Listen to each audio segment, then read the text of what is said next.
Hi friends, నమస్తే. శరన్నవరాత్రులలో 4వ రోజు అమ్మవారిని కూష్మాండాదేవిగా పూజిస్తారు. కు అంటే చిన్న, ఊష్మ అంటే శక్తి, అండ అంటే విశ్వము. తన శక్తితో ఈ విశ్వాన్ని సృష్టించారు అమ్మవారు అని అర్థము. ఈ అమ్మవారిని పూజిస్తే ఆరోగ్యము, ఐశ్వర్యము, శక్తి లభిస్తాయని భక్తుల యొక్క విశ్వాసము. కూష్మాండ దుర్గాదేవి 8 చేతులతో ఉంటూ ఆ చేతుల్లో చక్రము, ఖడ్గము, గద, పాసము, ధనువు, బాణాలు, ఒక తేనె భాండము, ఒక రక్త భాండము ఉంటాయి. ఈ అమ్మవారి వాహనము పులి, సింహము. ఈ విశ్వం లేనప్పుడు, అంతా చీకటే అలుముకున్నప్పుడు ఈ విశ్వాన్ని సృష్టించి తన చిరునవ్వుతో వెలుగుని ప్రసాదించారు అమ్మవారు. సూర్యునికి వెలుగునిచ్చారు. కూష్మాండ దుర్గాదేవి అని పురాణాలలో చెప్తారు. కుష్ సూర్యుని మధ్యలో నివసించే శక్తి మరియు బలం ఆమెకు ఉంది. ఆమె ప్రకాశం సూర్యుడికి దాని ప్రకాశాన్ని ఇస్తుంది.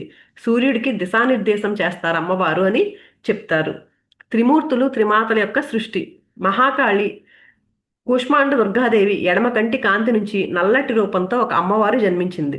ఈమె చాలా ఉగ్రస్వరూపమైనది. ఈ అమ్మవారికి 10 తలలు, 10 చేతులు, 10 కాళ్ళు, 30 కళ్ళు, 30 చేతివేళ్లు, 30 కాలివేళ్లు ఉన్నాయి. చిందరవందరగా ఉండే జుట్టుతో నాలుకలు బయట పెట్టి ఉంటుంది. ఆమె తెల్లటి పళ్ళు తన 10 నాలుకలను కొరుకుతున్నట్లుగా ఉంటాయి. మండుతున్న చితిపై కూర్చుని ఉంటుంది ఈ అమ్మవారు. ఆయుధము, త్రిశూలము, చక్రము, బాణము, డాలు, తెంచిన రాక్షసుని తల, పుర్రె, నత్తగుల్ల, ధనువు, కర్ర ధరించి ఉంటుంది కాళి. కూష్మాండాదేవి ఈమెకు మహాకాళి అని పేరు పెట్టింది. మహాలక్ష్మి. కూష్మాండ దుర్గాదేవి 3వ కంటి నుంచి ఒక ఉగ్రమైన స్త్రీ ఉద్భవించింది.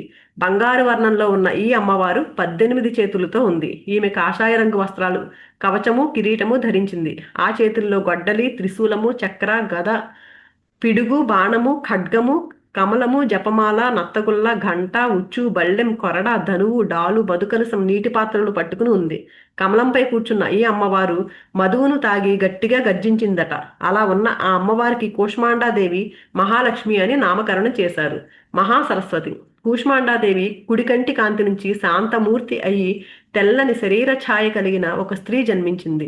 తెల్లటి బట్టలు కట్టుకుని తలపై చంద్రవంకతో ఉన్న ఆమెకు 8 చేతులు ఉన్నాయి. వాటిలో త్రిశూలము, చక్రము, చిన్న డమరుకము, నత్తగుల్ల, ఘంట, విల్లు, నాగలి ఉన్నాయి. ఆమె ముఖం చంద్రబింబంలా వెలిగిపోతోంది. ముత్యాల నగలు అలంకరించుకున్న ఆమె రత్నాలతో చేసిన సింహాసనంపై కూర్చుని ఉంది. కూష్మాండాదేవి ఆమెను మహాసరస్వతి అని పిలిచింది. కూష్మాండాదేవి దృష్టి మహాకాళి మీద పడగానే ఆమె నుంచి ఒక స్త్రీ, పురుషుడు పుట్టారు. పురుషునికి 5 ముఖాలు, 15 కళ్ళు, 10 చేతులు ఉన్నాయి. అతని చర్మం పులి చర్మంలా ఉంది. అతని మెడ చుట్టూ ఒక పాము ఉంది. తలపై చంద్రవంకను ధరించి ఉన్నాడు. అతని చేతుల్లో గొడ్డలి, జింక, బాణము, ధనువు, త్రిశూలము, పిడుగు, కపాలము, డమరుకము, జపమాల, కమండలం ఉన్నాయి. కూష్మాండ దుర్గ అతనికి శివుడు అని పేరు పెట్టింది. మహాకాళి శరీరం నుంచి పుట్టిన స్త్రీ తెల్లగా ఉండి 4 చేతుల్లో పాసము, జపమాల, పుస్తకము, కమలము ఉన్నాయి. ఆమెకు శక్తి అని పేరు పెట్టింది కూష్మాండాదేవి. ఇలా కలిసి పుట్టిన శివుడు, శక్తి అంటే సరస్వతీదేవి అన్నా చెల్లెళ్ళు అని అంటారు. కుష్మాండాదేవి మహాలక్ష్మిని చూడగానే ఆమె శరీరం నుంచి ఒక స్త్రీ, ఒక పురుషుడు వచ్చారు. 4 ముఖాలతో, 4 చేతులతో, ఎరుపు రంగు శరీరంతో, కాషాయ వస్త్రాలతో ఉన్నాడు. ఖరీదైన నగలు ధరించిన అతను తామర పువ్వు, పుస్తకము, జపమాల, కలసం పట్టుకుని ఉన్నాడు. అతనికి బ్రహ్మ అని పేరు పెట్టింది కుష్మాండాదేవి.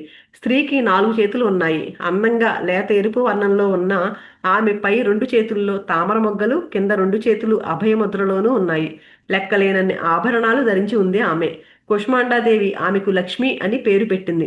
అలా కలిసి పుట్టిన బ్రహ్మ, లక్ష్మీదేవులు కూడా అన్నా చెల్లెళ్ళే అని చెప్తారు. ఆధ్యాత్మిక అర్థం. మనకు అమ్మ ఆధ్యాత్మికంగా ఏం బోధిస్తున్నారు అంటే, మనకు సృష్టి శక్తి గురించి గుర్తు చేస్తుంది. కుష్మాండాదేవి చిన్న చిరునవ్వుతోనే బ్రహ్మాండం సృష్టించబడింది. అంటే మనలోని ఆనందము, సానుకూల శక్తి, కాంతి ఎలాంటి అద్భుతాలను సృష్టించగలదో చూపిస్తుంది మనకి. ఆమె జ్ఞానం ఏం చెప్తున్నారు మనకి? సంతోషం. ఎప్పుడైతే చిరునవ్వుతో మనము కాంతిని వ్యాప్తి చేయండి అని మనకి బోధిస్తున్నారు.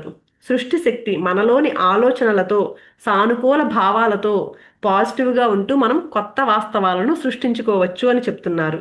సూర్యుడి శక్తిలాగా మనలో ఉన్న జీవశక్తిని పెంచుకోమని చెప్తున్నారు. చీకటిలో కూడా వెలుగు నింపే ధైర్యం కలిగి ఉండమని మనకి ఈ అమ్మవారు బోధిస్తున్నారు. Thank you friends.